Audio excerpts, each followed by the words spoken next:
Hello friends, welcome to EPG Pathshala. I am Dr. Hanif Qureshi, IPS. Presently I am Commissioner of Police in Faridabad, Haryana. We are discussing problems of internal security management. And in this module, we look at the evolution of extremism in India. The movement of Naxalism was started in May 1967 in India as a local clash between the police force and a group of armed peasants in the village Naxalbari in the state of West Bengal. However, the movement claims to have begun much before that, and the communist leaders relate incidents of rural and tribal uprisings against landlords and other powerful groups, some even before independence in 1947. The movement also draws inspiration from international events, especially of China and Russia. By 2005, the movement had taken at least 669 lives in India, and this figure includes 153 police personnel in 1594 incidents until 2005. In India, there are several groups which support and espouse Maoist and Naxal ideologies. There are differences among groups, as some groups do not believe in democracy and parliament, while others have joined the political process by forming political parties which actually contest elections. After completing this module, you will be able to 1. Understand the problems and issues being faced by tribals and other rural areas, poor in the rural areas. 2. Understand the historical events which indirectly had an impact on Naxalism. 3. Determine the significance of the Naxalbari event of 1967 and the subsequent growth of the Naxal movement. 4th, trace the development of various communist oriented groups in India. 5th, appreciate the international contours associated with the Naxal movement in India. Let us look at the problems of tribals and the historical context of Naxalism as it originated in India. As you know, the tribals mostly live in the hilly and forest regions of India, and they have been doing that for times immemorial. They have a deep relationship with forests and their native lands. Numerous changes such as the advent of individual ownership of land during the British times, land alienation and poverty have left the tribals in a pitiable condition. In this section, we will look at the problems which are faced by them and the influence of these uprisings on Naxalism. Let us look at the changing patterns of tribal administration first. During the British rule, the tribal areas were classified as excluded or partially excluded areas. The ordinary legislation which obtained in India throughout its length and breadth did not apply to these special areas. Of course, unless the governor of the state specifically directed that certain legislation or certain amended legislation would apply to them. Therefore, special rules were made for these areas for peace and good governance. And as a consequence, the traditional system of governance in tribal areas was preserved, and they had a measure of autonomy. They could do what they wanted as far as the governance was concerned. Later on, when the idea of individual property ownership of land came and other natural resources, the individual ownership question came. That was introduced by the British in the forest areas.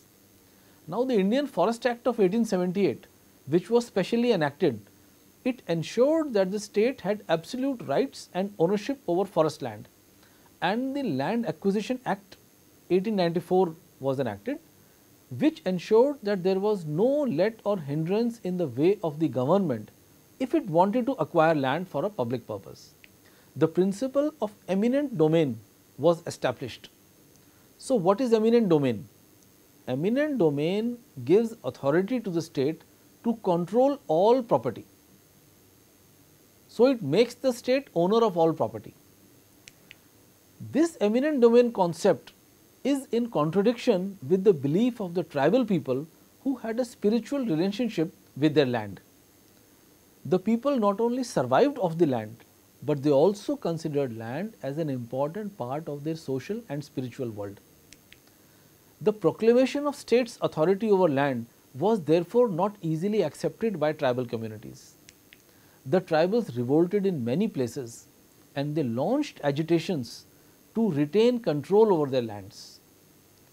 These agitations resulted in and led to rebellion in several tribal belts, and stiff resistance was put up before the government functionaries, those who tried to enter the forest lands.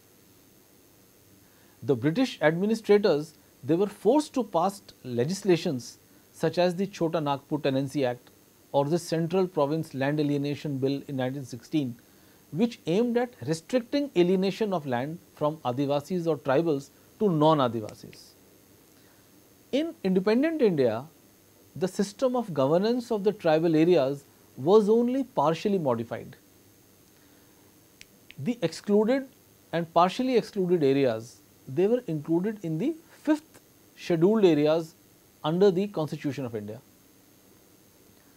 The executive powers of the state also extended to the scheduled areas. The Land Acquisition Act, which was enacted by the British, is mostly used today also, except some minor amendments. This act has been used frequently to acquire land for a public purpose.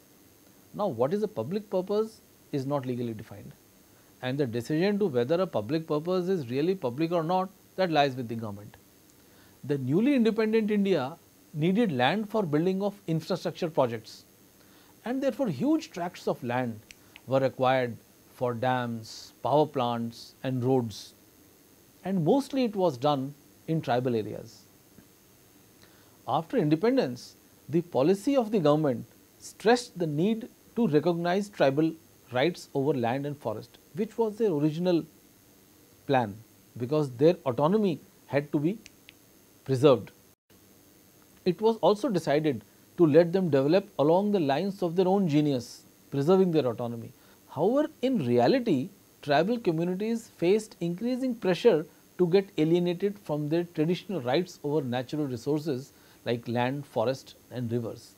So, here we see a contradiction that on one hand, the Government of India recognizes their rights over the natural resources, but in actual practice we see that lot of land alienation has taken place, especially in the tribal areas of India.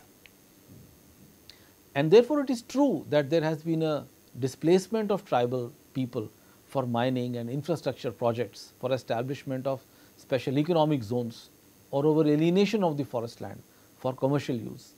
The estimates of the numbers of those displaced over the history of independent India range from 20 million to 60 million people.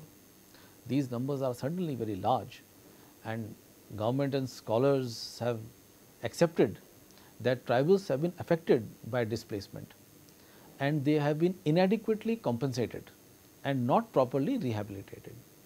If one looks at some of the big irrigation or power projects, the failure becomes very visible. Look at the case of the massive Narmada irrigation and power project in Western India. There the people who suffered mostly belong to the scheduled tribes. The exact data of the people is difficult to find, but there are some independent estimates. It has been estimated that about 2 crore people have been affected as a result of this displacement. Some figures have also put this figure at 5 crores. There is no doubt that these figures vary hugely, but on an average there is an agreement that dams have been the most important reason for displacement, accounting for nearly 75 to 80% of the total displacement. This suggests that nearly 2 to 4 crores individuals have been displaced due to dams alone, and it is estimated that only about 1/4 of them have been adequately rehabilitated. Therefore, there are a large number of people who have yet to be rehabilitated, and the proportion of these people are mostly tribals. Therefore, the issues of tribals have to be tackled with empathy. The economic conditions of the scheduled tribes as well as the scheduled castes remain worrisome even decades after independence. For instance, while 40% of the general population lives below poverty, 58% of the SCs and 94% of the STs live in poverty according to the Planning Commission's report. In spite of having constitutional provisions like protective discrimination and reservations, on most developmental indicators like health and literacy, tribal communities continue to lag behind. So, that is a fact. Now, Naxalism in the present form has been linked to the 1967 event in Naxalbari, but it has also been linked to the historical events going back much earlier. So, if we look into the historical context of Naxalism, we see that it has been linked to many peasant and tribal uprisings in India throughout history. These struggles include not only the Naxalbari struggle, but also movements in the Debra Gopi Ballabpur in West Bengal, Musahari in Bihar, Khedi Lakhimpur in Uttar Pradesh and district Srikakulam in Andhra Pradesh. There have been several peasant rebellions in the 1940s, such as Telangana struggle in the former state of Hyderabad and the Tibhaga movement in Bengal before India gained independence. Some of the Naxal groups also mentioned armed insurgencies against the British in the 18th and 19th century as a part of the Naxal movement. They have been sought to be mentioned by some Naxal groups as examples of a constant struggle of the poor through revolutionary war. Thus, some Naxalite theoreticians look at the history of revolutionary and guerrilla people's war in the Indian subcontinent as a continuation of Naxal struggle. Some of these thoughts and writings can be seen in the works of some radical historians such as Suprakash Roy, who wrote The Peasant Revolts and Democratic Struggle in India. It was written 1 year before the Naxalbari event in 1967. And other works such as Suniti Kumar Ghosh's The Indian Big Bourgeois and T. Nagi Reddy's India Mortgaged. They have recounted the history of all these peasant struggles, and they have sought to equate elite nationalism as the class enemy of the oppressed and the exploited. The history of the communist movement in India is not very old. One of the first communist movements in India was the rise and fall of the Telangana movement in 1946. In fact, that was the first major effort by the Communist Party leadership to learn from the experience of the Chinese Revolution. But over time, Telangana movement developed into different lines of thinking. The first line of thinking was promoted by Ranadive and his followers. They did not consider the Chinese Revolution as significant. They advocated the simultaneous accomplishment of the democratic and the socialist revolutions. Ranadive drew inspiration from Stalin and denounced Mao as a dictator. That was the first line. The second line, mainly professed by the so-called Andhra Secretariat, they looked towards the Chinese experiences and followed the path of the violent struggle meant to overthrow the government. This was propagated by teachings of Mao Zedong. The third line followed a more centrist philosophy, and it advocated parliamentary democracy. This approach was put forward by Ajay Ghosh and Dange, who formed the Communist Party of India and later decided to contest elections. The first government by the Communist Party was formed in Kerala in 1957. Though this government proved short-lived, communist philosophy continued to evolve in India. Following the India-China war, the party split into two during 1964. One of them was the Communist Party of India, the CPI, which preached the theory of peaceful struggle to achieve socialism and rejected capitalist development. The second party was the CPI-M, the Marxist. They adopted a more centrist line. There were some more differences between these two. There was enough common ground on ideological and tactical issues. The parties fought elections and they were able to form the United Front government in West Bengal. Now let us look at the Naxalbari event. The event of Naxalism in India has been occasionally and mostly linked with the left-wing poor peasant uprising in 1957 in the village Naxalbari. This is a village or a community development block in northern part of West Bengal under Siliguri subdivision of Darjeeling district. The Naxalbari incident was preceded by the demand of the local peasants to crop a particular piece of land. On 25th May 1957, the agitation reached a flashpoint, and it was reached because of the emergent law and order situation. The police reached there. The crowd became unruly and there was a police firing. In the police firing, 11 people were killed, out of which 2 were children. This news spread very quickly throughout the countryside. Kanu Sanyal, who was an important leader of this struggle, he favored building up mass people's organization, which was inspired from the communist socialist revolution, which was propagated by Mao Zedong and Zhou Enlai in China. Kanu Sanyal sought help from the communists in China to support his revolution, and he accepted publicly that he was receiving support from the Chinese government. But of course, it is debatable whether he also received moral support from the Chinese or not. Another important leader of the Naxalbari movement was Charu Majumdar.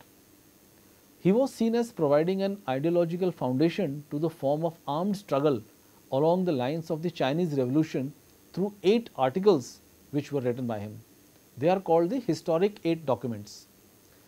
But later on, differences emerged between Kanu Sanyal and Charu Majumdar. A group formed the All India Coordination Committee of Communist Revolutionaries as a mother party of all communist activities. Then in 1969, this CPI-ML or the Marxist-Leninists was formed with Charu Majumdar as the General Secretary. The CPI-ML continued to highlight Naxalbari as the initiating point of communist struggle in India. The busts of important communist figures like Lenin, Stalin, Mao Zedong and Charu Majumdar have been erected on that piece of land in village Naxalbari where the struggle took place. These busts have been placed there so that the followers can draw inspiration from them.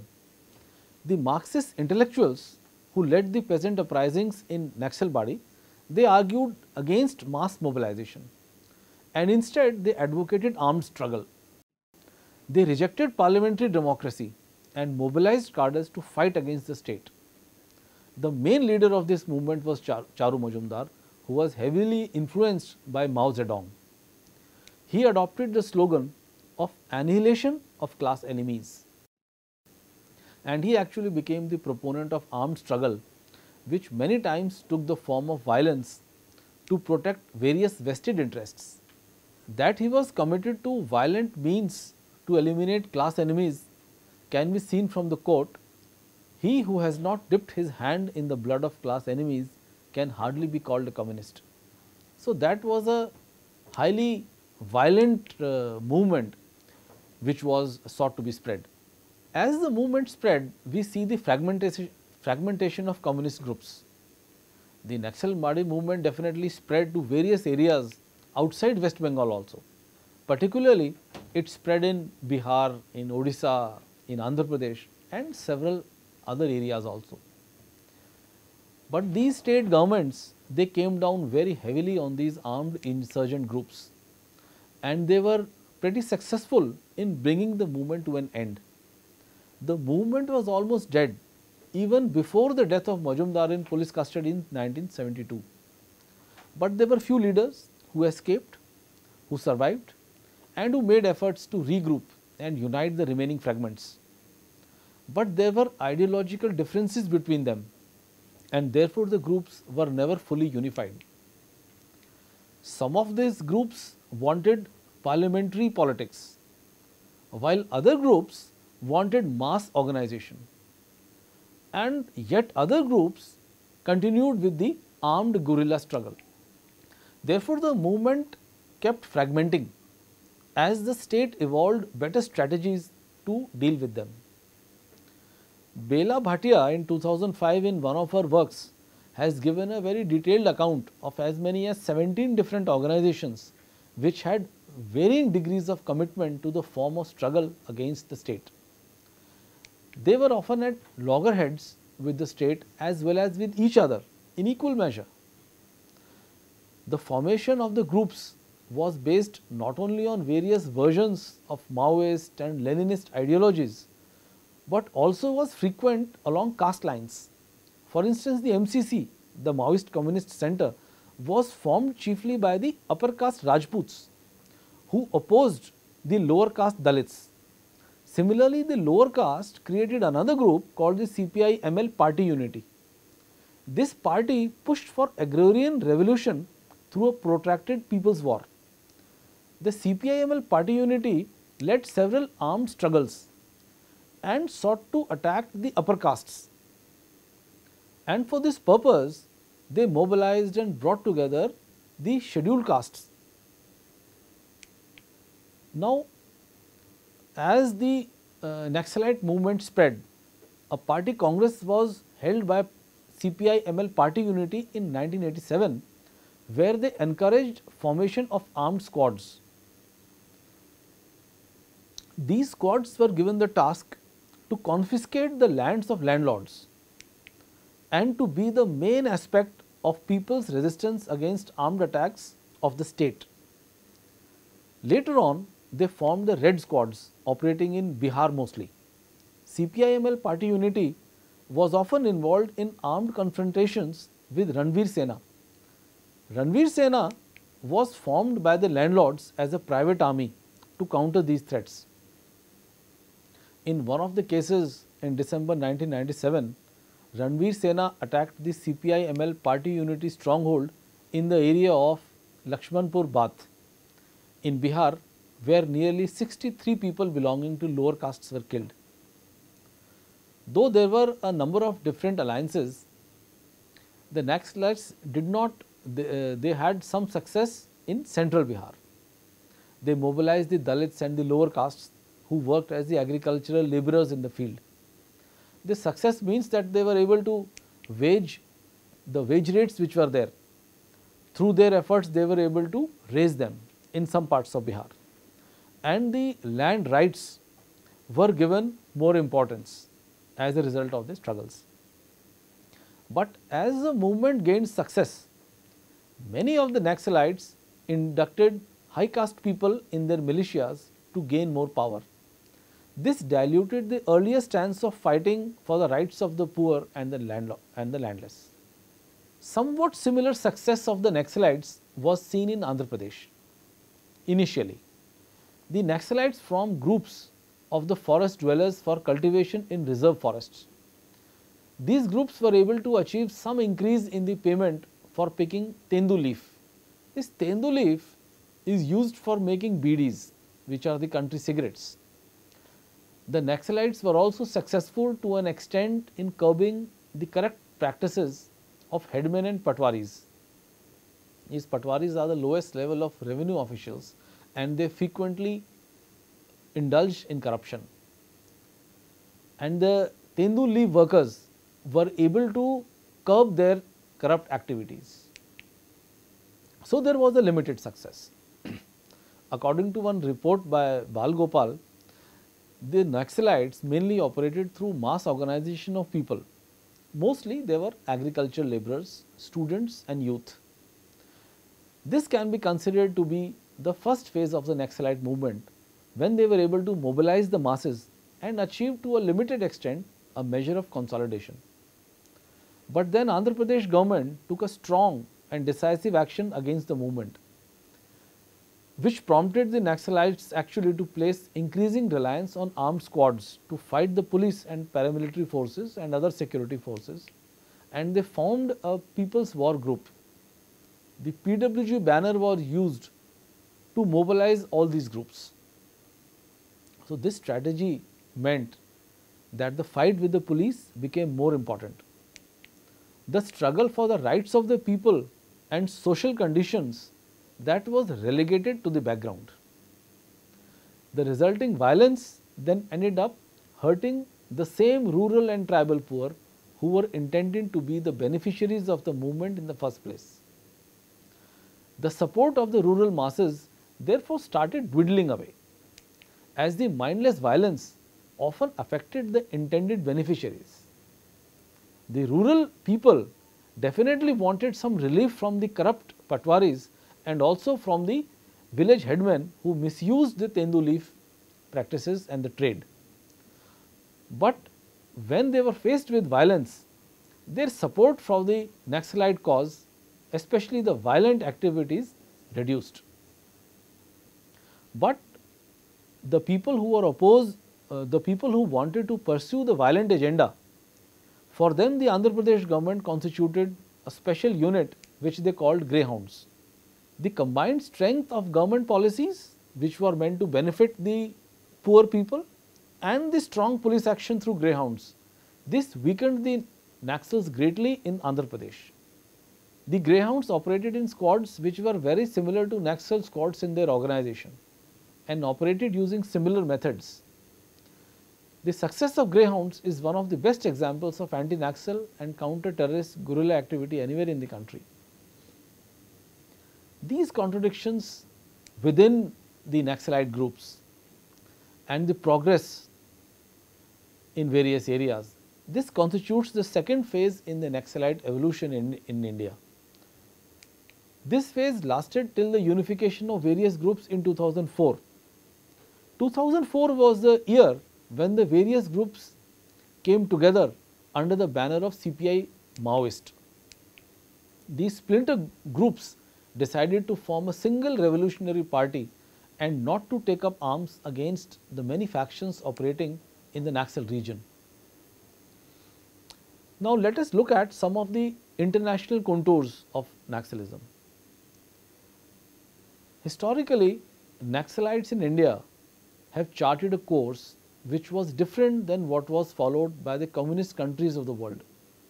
For instance, they denounced the bureaucratic, state capitalistic model of the Soviet Union post 1956 and also opposed the market socialist regime of China since 1978. Within India, Naxalites opposed the mixed economy model which was adopted by the government after independence in 1947. The combination of local resistance with the communist thinking has been observed in many countries. Naxalite movements across the world share political affinities with the Maoist-led movement in Nepal, Peru and Philippines. There are several other movements and uprisings which may not be called strictly Naxal, but they do share some common contours with the teachings of Mao Zedong and Lenin and Stalin. These include the Zapatista uprising in Mexico and the Marxist-Leninist and National Liberation Movement in Central and South America. The component groups of that Farabundo, which is the Marti National Liberation Movement FMNL in El Salvador. The Sandinistas of Nicaragua is also one of the movements which is inspired by the Maoist. In Colombia, there is the FARC, which is the Revolutionary Armed Forces People's Army. That was formed as a Marxist-Leninist armed struggle during the Cold War period. FARC used military tactics and terrorism to fight the Colombian government. But later on, it has been reported that they signed a ceasefire agreement with the government of Colombia in 2016. Now let us look at the summary of what all we have covered in this module. The Naxalite movement in India draws its ideology mostly from the teachings of Mao Zedong and the Chinese Revolution. Several international events and tribal agitations and peasant agitations in the pre-independence era have also been linked to the present Naxal movement. The condition of tribal people, especially those who were displaced from their lands, worsened in the independent India, and several agitations were launched by tribals to regain their rights over land. The efforts of the government to prevent land alienation could not adequately address the concerns of poverty and loss of livelihood among these people. The peasant struggle of 1967 in Naxalbari is considered to be the starting point of the extremist movement in India. Several leaders such as Charu Majumdar, Kanu Sanyal led the armed struggle against the state following the Naxalbari movement. This initial movement was suppressed by the state, but the communist movement slowly spread to parts of many states including Andhra, Chhattisgarh, Jharkhand, Odisha and Madhya Pradesh. The communists formed several groups based upon their various ideologies, which were different for different groups. Some supported parliamentary democracy, others advocated mass mobilization of people against the state, while some others emphasized the use of armed squads to wage war against the state. Thank you.